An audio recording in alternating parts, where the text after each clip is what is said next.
Prostitution is often described as a victimless crime, meaning it is illegal in many places but does not cause anyone any harm.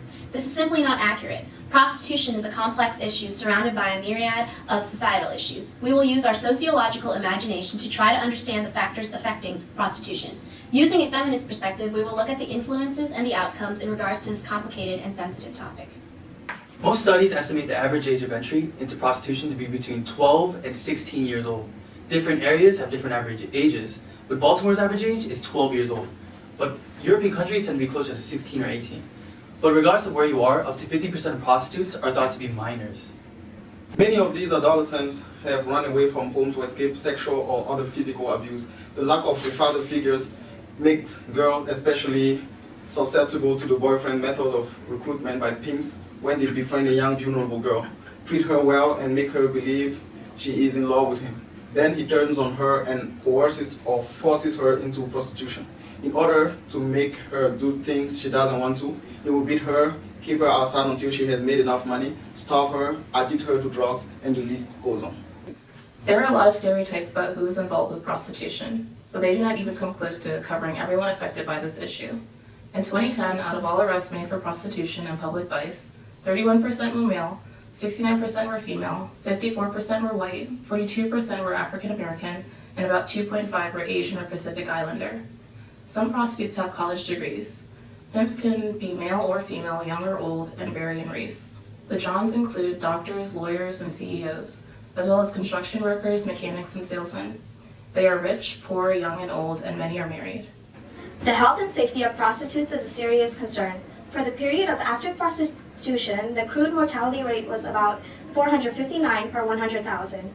Drug use and violence, including homicide, were the prominent causes of death.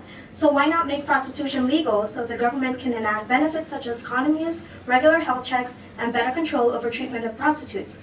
Well, the fact is that legalization doesn't help the situation, it actually makes it worse.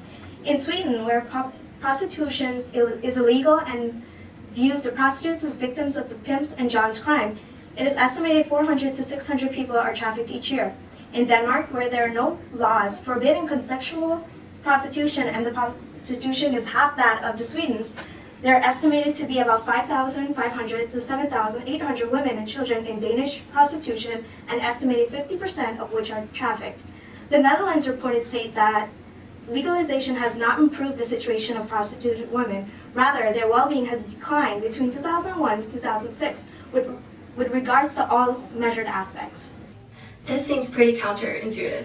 Why would legalizing and regulating a practice make it less safe and less healthy? There are a few reasons. First, the regulations in general are a failure. Money meant to go towards health regulation is not being used correctly. Brothels are not getting licensed, and the regulations are often irrelevant anyway. For example, an occupational health and safety code advises prostituted women to examine the male buyers' penises to see if they show signs of disease.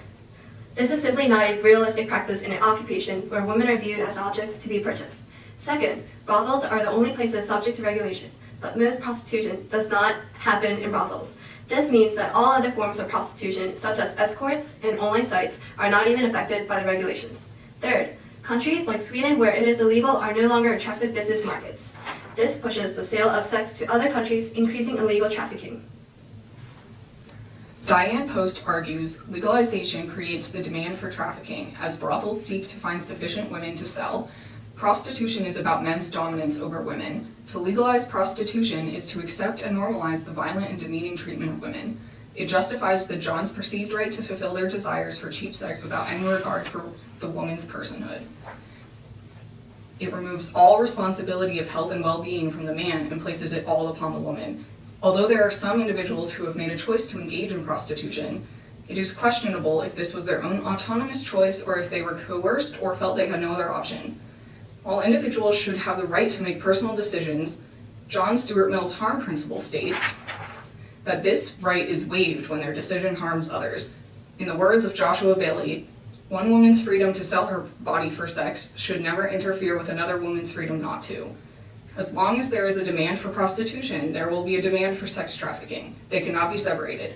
So according to Mill's harm principle, prohibiting the purchase of sexual services is an entirely just and necessary action.